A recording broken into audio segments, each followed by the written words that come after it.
Bem, estamos de volta. Lembrando que Negócio na Pauta é um oferecimento do Guaraná Geneve, o energético Simpower e Cimento Bravo, além das lojas Centro Elétrico. Diante do que nós conversamos até agora, doutora Vivian, também com sua experiência em lidar com empresas, né? Como é que você acha que elas podem se reposicionar? O que você aconselharia para buscar um propósito mais amplo ou mais significativo para a sociedade? Bem, Arthur, tem muitas empresas que já têm, né, dentre os seus líderes, os seus gestores, uma certa consciência que pode ser aprofundada com as novas práticas de gestão, novas técnicas, expansão, né, dessa visão e da consciência. Outras não têm. Então, assim, esse reposicionamento, ele precisa ser a partir de uma consciência. Então, empresa, pequena empresa que não tem, o que eu posso fazer? Mas dentro da empresa, quem faz isso? Quem faz isso? Quem deve fazer isso? Que empresa? Os seus gestores, seus líderes, né? São as pessoas que estão à frente. Se você esperar isso do colaborador, talvez o colaborador ele não tenha ingerência para isso. Pode ser que tenha colaboradores, e tem com certeza, né? Colaboradores criativos, colaboradores aí com várias soft skills que poderiam acrescentar muito na gestão, mas muitas vezes não tem a oportunidade, né, desse movimento interno ali, né? Você acha que é possível isso acontecer de baixo para cima? Acho bem mais difícil, é de cima para baixo. É de cima para baixo. Então, a consciência ela tem que ser gerada. E como é que isso aconteceria? Um belo dia, o líder da empresa, ele acorda, meu Deus, eu tenho que fazer alguma coisa diferente. Com certeza não. Qual seria o gatilho para isso? Primeiro que ele tem que estar ligado, né, nos movimentos globais, nas pautas, né, nas necessidades. E os próprios indicadores estão mostrando. Toda empresa quer crescer, toda empresa quer evoluir. Então, esses movimentos do mercado, eles vão apontando, né, apontando caminhos. Agora, quanto que eu, empresa, estou aberto para verificar, para visualizar possibilidades? E aí, se eu não tenho a consciência, eu preciso chamar pessoas, né, braços que possam me conduzir para esse novo nível de reposicionamento. Agora, empresas que passam ou têm um ambiente ou uma cultura interna muito forte de competição, chama de cultura robesiana, né? Todos contra todos. Sim. É possível isso acontecer? Quando a gente fala de empresas que são muito agressivas na competitividade, a gente conhece várias. Quando você vai analisar o ambiente, muitas vezes... Mas eu falo ambiente interno, não falo... Não, claro interno. que essas empresas elas também são competitivas no mercado, mas elas internamente elas estimulam a competição interna. Sim, mas quando você olha para esse ambiente interno, principalmente, né, para as características emocionais dessas pessoas que integram, normalmente há um ambiente, muitas vezes... Essa palavra eu nem gosto de usá-la, mas às vezes ela é necessária, né? Um ambiente tóxico que vai trazendo, né? Vai só sugando, né? As soft skills das pessoas. Então, assim, você vai olhar para esses colaboradores, muitas vezes eles sabem... Só para explicar aqui para quem está nos ouvindo o que você chama de soft skills. São as habilidades emocionais, habilidades sociais, criatividade, ou seja, habilidades que o mundo de hoje exige. Não adianta o profissional hoje ele ter só características técnicas, só conhecimentos técnicos. Ele precisa ter muitas outras habilidades, lideranças, enfim. Quando nós temos um ambiente que é um ambiente empresarial, que é instigado, que essas habilidades, muitas vezes naturais ou desenvolvidas, elas venham à tona, a empresa cresce, que o lucro, né, como a gente está falando aqui, o lucro como consequência, ele aparece de uma maneira natural, de uma maneira expansiva, né, num ambiente próspero, né? Quando a gente fala de prosperidade, a gente não fala só de dinheiro, de lucro, a gente fala de prosperidade das pessoas, o quanto que essas pessoas elas vão se enriquecendo com o exercício da sua função laboral e vão entregando cada vez mais.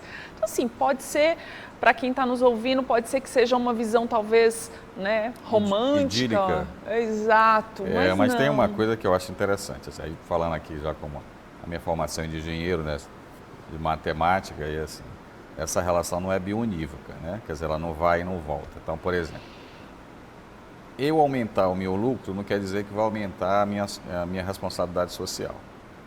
Mas aumentar a minha responsabilidade social pode aumentar meu lucro. Com certeza. Então, isso é muito importante Com dizer certeza. assim, não, eu posso ter uma empresa num crescimento exponencial de lucros, ele não tem nada disso. Exato. Né? Não tem nada disso.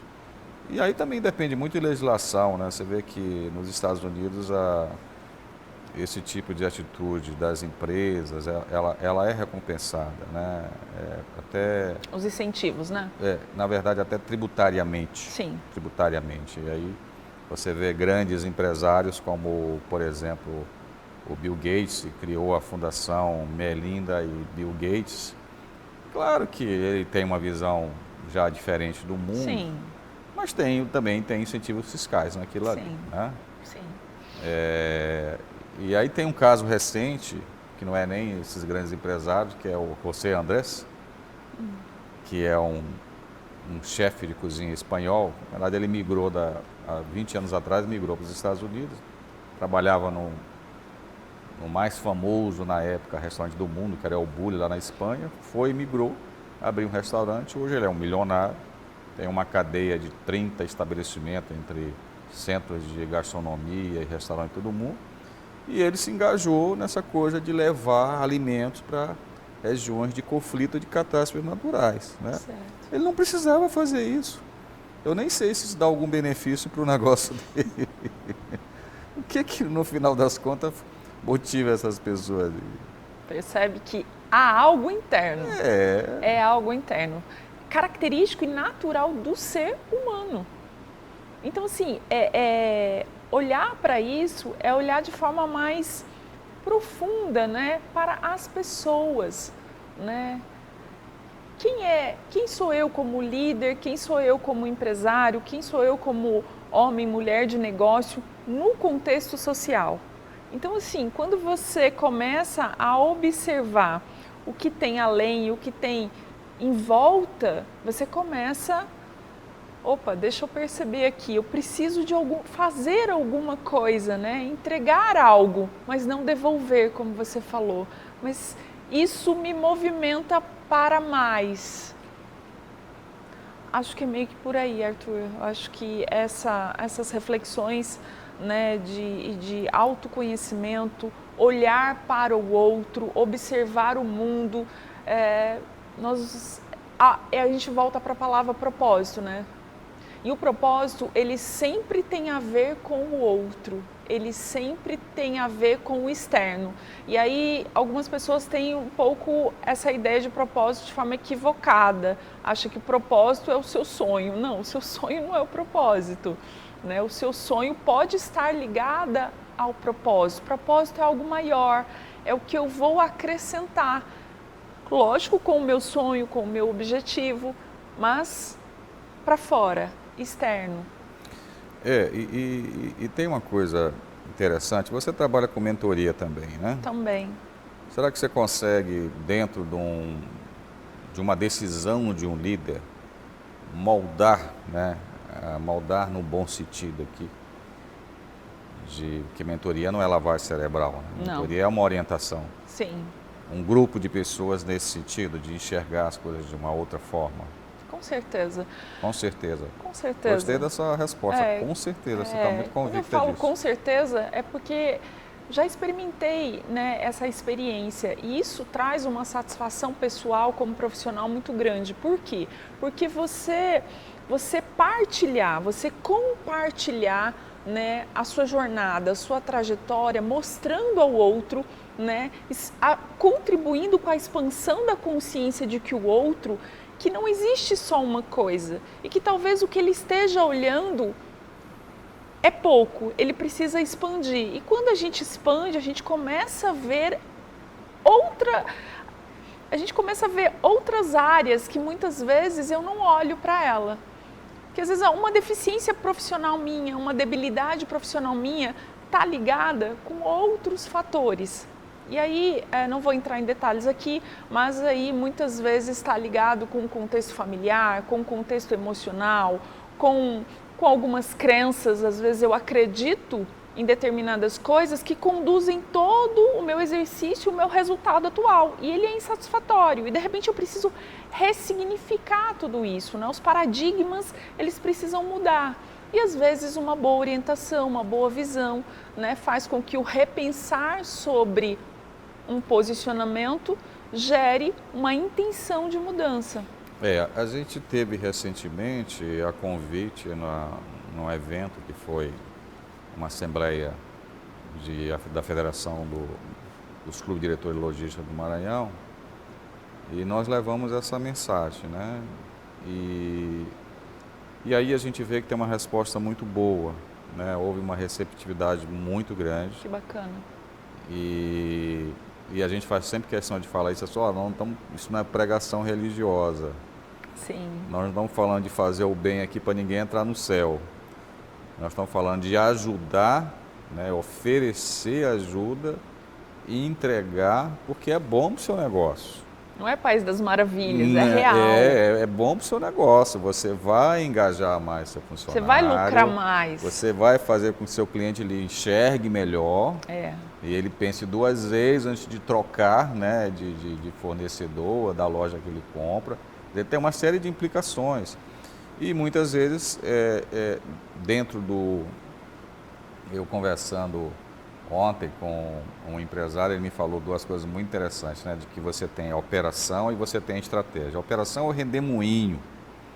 O redemoinho. Esse redemoinho, às vezes a gente entra, para sair dele é difícil. Você assim, espera aí que eu vou ter que pensar a estratégia da empresa. Mas eu não tenho tempo para isso, eu estou aqui, eu estou rodando o dia inteiro para a empresa ficar de pé. É complicado você fazer isso e muitas vezes o empresário, né, os gestores das grandes empresas, eles não têm tempo de parar e olhar isso. E aí, às vezes, tem que ter uma ajuda externa, às vezes até um próprio consultor de chegar e ajudar, sim, e orientar e conduzir esse trabalho dentro das empresas. A necessidade, muitas vezes, de descentralizar. Isso, porque de fato... Para que ele possa ter essa visão estratégica. Porque de fato, no dia a dia das empresas é massacrante para os gestores políticos, diga de passagem. Isso não é um trabalho fácil hoje em dia, gente. A competição é muito forte em todos os setores, Sim. O setor que hoje não tem competição, ele vai ter em algum momento. Sim. Né? Ele trata de se reinventar, porque ele vai ter. Né? Sim. Tem negócios que começam que de repente eles não tem mais nenhum sentido. A gente está até conversando outro dia assim, gente, quando o Uber entrou, ficou todo mundo preocupado com os taxistas, mas quando a Netflix entrou, ninguém ficou preocupado com as locadoras de vídeo. É verdade. E arrasou todo mundo, né? Foi uma destruição de empregos brutal. E é isso, o mundo vai mudando e os negócios vão mudando e é preciso reposicionamento. Pois é, mas a questão do reposicionamento, que aí eu volto à questão do redemoinho, é que você dentro do redemoinho, você nem tem tempo de olhar, você mal consegue ler um jornal e abrir um site de notícias para ler o que está acontecendo e muitas vezes não conectam uma coisa com a outra. Por isso que eu perguntei lá atrás para você assim, mas Vivian, será que essa insatisfação geral com a política hoje não envolve uma coisa muito maior? Porque a política é reflexo. Sim. As pessoas estão insatisfeitas com suas vidas e elas começam a olhar para frente quem elas enxergam, quem eu vou bater, é no governo. Então tinham pessoas até que não tinham posicionamentos políticos fortes, que hoje tem, você se espanta. Mas você pensava tudo isso mesmo? Né? Não que a pessoa não pensasse, mas ela não se manifestava. Mas há um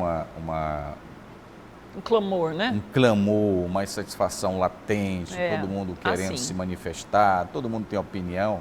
E a internet também hoje propicia ajuda isso, muito, né? Todo mundo tem opinião. Todo mundo tem opinião. Isso é bom, E não é. É. É porque você só ter opinião, eu acho que esse programa aqui é um dos poucos que a gente está dando nossa opinião. Porque eu digo assim, o negócio na pauta não tem opinião. Opinião é de quem vem aqui falar. Mas eu, desde o início, falei assim para a Vivi, você não vai ser entrevistada, a gente vai conversar aqui sobre um assunto que a gente já vem conversando sobre um tempo, né? Sim. Lendo sobre esse assunto e que nos interessou bastante. E isso, de fato, a gente vai ficar aí 2, 3 horas conversando, né? E merece até um bom vinho a gente estar falando sobre isso. E que nos ajuda também a exercitar essa consciência. Nós né? mesmos, né? Com Nós certeza, mesmo. essa consciência. Para ir realmente ir querendo mais, buscando mais, contribuindo mais e tendo essa, e eu volto para a palavra de novo, consciência, não queria usá-la de novo, mas gerar essa consciência que eu tenho que entregar. Eu quero entregar. Eu quero entregar. Eu quero entregar. Eu tenho bom não, eu entregar. quero entregar. É bom entregar. Faz bem. Isso. Para todo mundo. Para todo mundo. Com certeza. Bem, que ótimo. Acho que foi uma conversa ótima, né? Quem sabe a gente volta nesse assunto. Eu só queria finalizar o seguinte. Desde eu comecei a estudar esse tema, eu fiquei muito entusiasmado com ele. Porque o tema ESG me incomodava muito. Porque eu já trabalhei em grandes empresas e via como isso era tratado lá dentro. O capitalismo superconsciente não é outra coisa. Ele não está falando de você ter digamos assim, uma contabilidade ESG para agradar o mercado. É de fato ajudar a sociedade. Sim. Né? ESG é uma ferramenta. Isso. Quando você fala da consciência, desse capitalismo consciente, superconsciente, é outra coisa. É outra coisa, não estamos falando de ferramenta, ninguém vai contabilizar nada disso. Não. E não precisa nem divulgar. Sim. Né? Se é consciência mesmo, não precisa divulgar. Né? Mas divulgar é bom. Bem, foi uma ótima conversa. Obrigado, doutora Vivian, por ter vindo Arthur. aqui. Foi uma conversa excelente aqui. A gente fica por aqui. Obrigado mais uma vez pela sua companhia. O Negócio na Pauta, oferecimento de Centro Elétrico, Cimento Bravo e as indústrias Psyll. Todos os programas estão disponíveis em nossas redes sociais. É só seguir Negócios na Pauta. Uma boa semana para você e até o nosso próximo encontro. Tchau.